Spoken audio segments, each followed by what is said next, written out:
Dexter, one of the developers here at SourcePad. So, I know you guys want to get out of here as fast as possible. May pagkain pa, hindi pa may alis.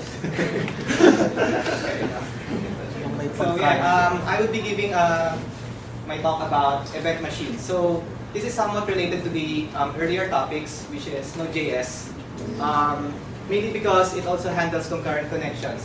Actually, EventMachine was made to handle the problem of handling multiple connections at once. So in our web servers today, web applications, it's become quite common that multiple data and real-time updates are everywhere. So Facebook, and if you see when your friend comments on something, it appears immediately. So these are the applications that these types of software would do, like Node.js. So it may be similar in nature, but the difference is that EventMachine is done in Ruby. So this is something that perhaps all of us here are very much familiar with.